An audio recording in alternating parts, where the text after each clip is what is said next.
Give us your best prediction for midterm. Oof. Well, I believe they're going to be rigged. Yes. We see what's happening in Texas. Yes. They are literally cutting and slicing and dicing, and it's going to happen in some other states. And because of that, it might not go in the way that if we had free and fair elections, Democrats could take the House back and the Senate would be back in play. Yeah.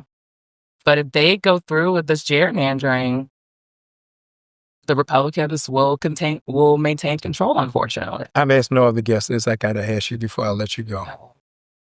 Did Kamala win the election?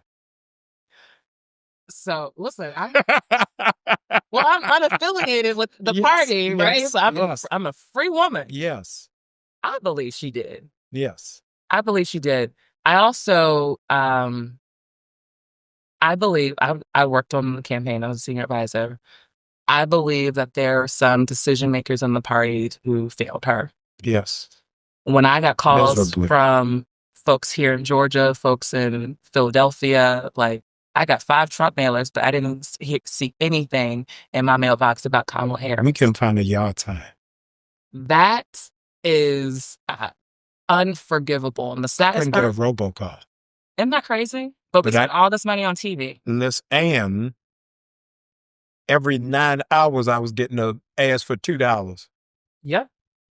From Donald, from the campaign, it was this fundraising, this TV strategy, and quite frankly, I think those leaders in the Democratic Party need to sit down and let young, diverse voices lead the party. Because if I think about Stacey Abrams' race, Stacey Abrams was able to talk about really, quote unquote, progressive issues that are actually just issues of humanity. Yes.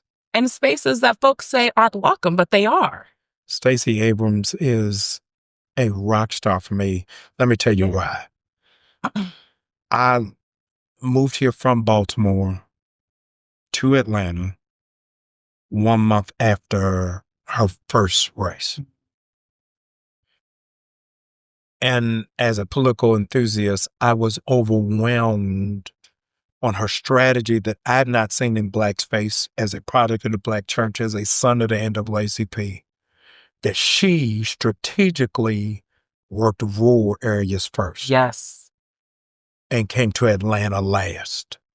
Because a lot of times we talk about the monolith, we just think Black heterosexual Baptists.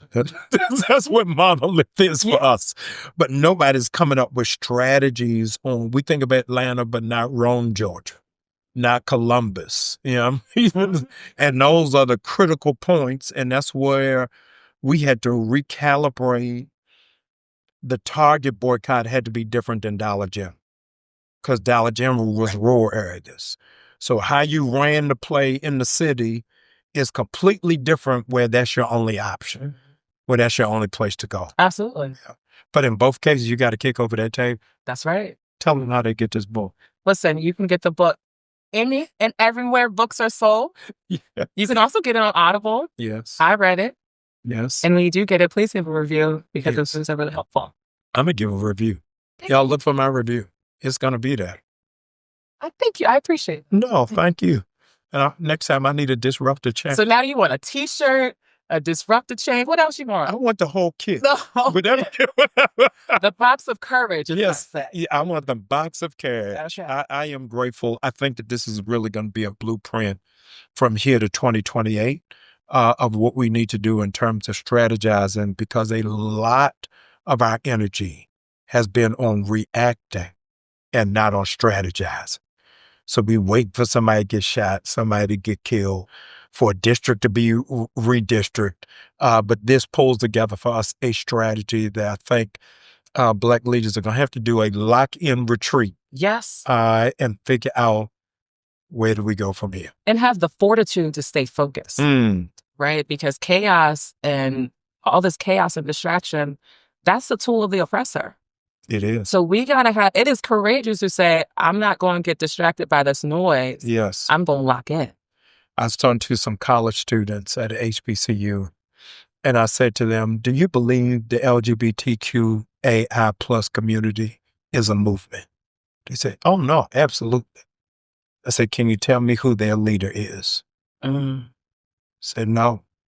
I said, in this next iteration of civil rights, the movement has got to be undeniable, even if the leadership is untraceable.